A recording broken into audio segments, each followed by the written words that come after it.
Assalamu alaikum wa rahmatullahi wa barakatuh. Today we're going to talk about a sunnah of the Prophet ﷺ that's very simple and very easy, and it has many blessings. And this is the suhoor, which is the meal that we take before beginning our fast.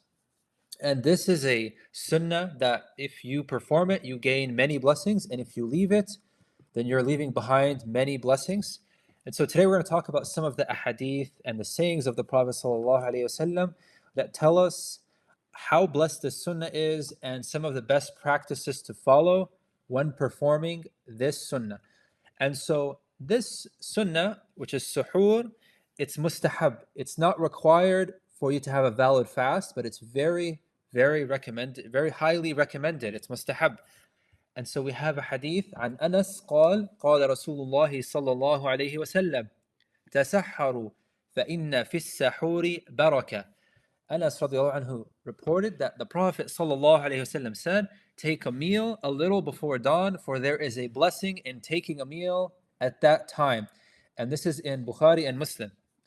And in another hadith, we also learn how the Prophet sallallahu alaihi wasallam would motivate the Sahaba to have suhoor and how he would have suhoor with them.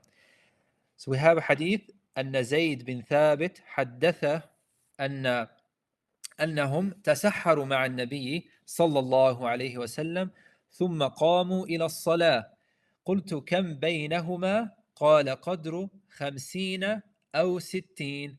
And this is a hadith that was narrated by Anas, and Zayd bin Thabit said, we took the suhoor and they took it with the Prophet sallallahu alaihi wasallam and then stood up for the morning prayer.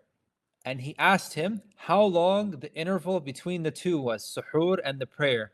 And he said the interval between the two was just sufficient to recite 50 to 60 ayahs. And so you can see here that this is a short time frame, so it's better to delay your suhoor. And of the blessings of suhoor, we have so many to list. Like we mentioned, the Prophet ﷺ said, تَسَحَّرُوا فَإِنَّ فِي السَّحُورِ بَرَكَةً. The blessings of suhoor, they come in multiple ways and aspects that we're going to discuss. The first being, following the sunnah of the Prophet ﷺ, and another one is being different or differing from the people of the book. The Muslimin, they have suhoor. This is a unique attribute of the fast of the believer. It strengthens your body so that you can perform worship and increases your vigor and stamina. It prevents you from having a bad mood or attitude that comes from being hungry. And it's also during a time that is blessed where Allah subhanahu wa ta'ala answers the dua. And also you have an opportunity when you eat your suhoor, the intention to fast, in case you forgot to make that intention. And remember, you have to make your intention during the night before you fast. So make sure to have that intention every day. And inshallah, that's all we'll need to do.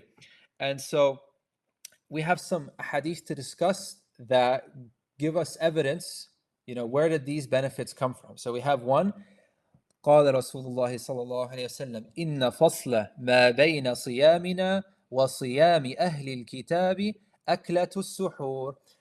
The Messenger sallallahu alaihi wasallam, he said, the difference between our fasting and the fasting of the people of the book is eating suhoor. And it's good to delay, like we mentioned.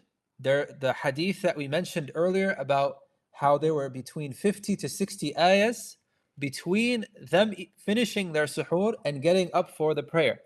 So he said, he said it was just 50 to 60 ayahs.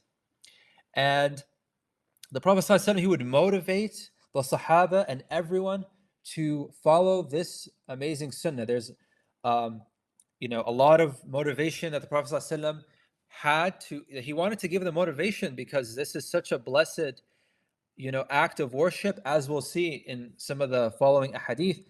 And also interesting note is that the Prophet ﷺ even told them, what foods were the most blessed to eat during suhoor. And Abu Hurairah reported that the Prophet ﷺ said, how good is the believer's meal of dates shortly before dawn? قال صلى الله عليه وسلم نعم سحور المؤمن التمر.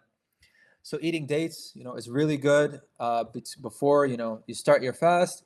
And The Prophet ﷺ also said in another hadith, قال رسول الله صلى الله عليه وسلم لرجل هلم إلى الغداء المبارك. And that's referring to as-suhoor. The Prophet ﷺ said to a man, come to the blessed breakfast or meal, meaning suhoor. And the Prophet ﷺ would say, اقتربوا وأطعموا منه, like to come near and eat from it. So, he was ordering the Sahaba, and even just drinking a small quantity of water or eating a small amount of food, that qualifies, so don't feel bad if you're not eating or drinking a lot. And the Prophet ﷺ said, قال صلى الله عليه وسلم السحور أكلة بركة فلا تدعوه ولو أن يجرع أحدكم جرعة من ماء فإن الله وملائكته يصلون على المتسحرين.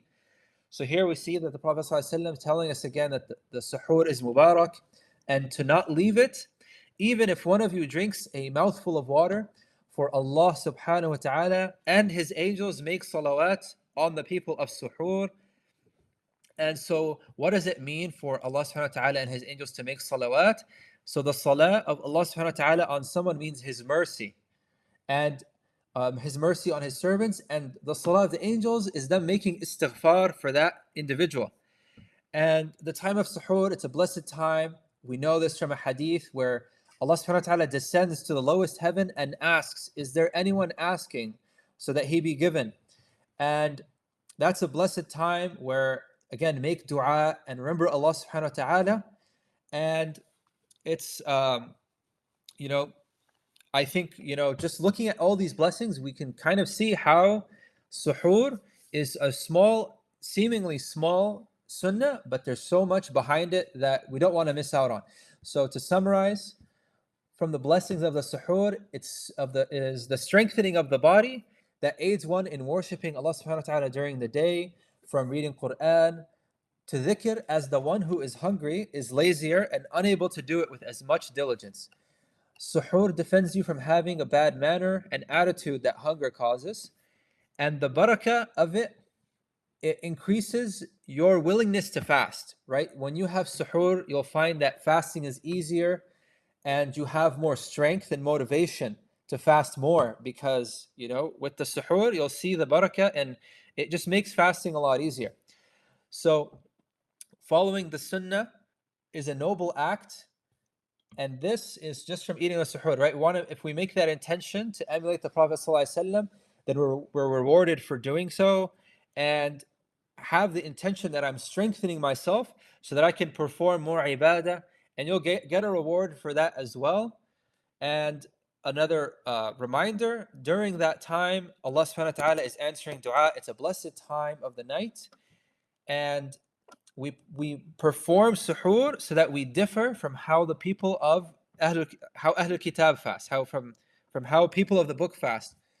And final few points: the one who performs suhoor usually has the chance and opportunity to go to Fajr in Jama'ah. And the list of benefits for Salat al-Fajr in Jama'ah is extensive, and we won't talk about that today. But do keep in mind that there are a lot of rewards that just come one after the other, just from starting, trying to perform this one sunnah. And so it's important that we hang on to the suhoor and not leave it. We should avoid letting sleep overcome us from following this amazing sunnah. One should be excited and easygoing while waking up for suhoor. And we should be we should feel happiness that we're able to follow the footsteps of the Prophet ﷺ.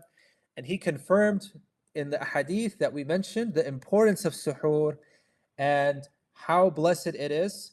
And so let's try to partake in it as much as we can. وآخر دعوانا أن الحمد لله رب العالمين والسلام عليكم ورحمة الله وبركاته.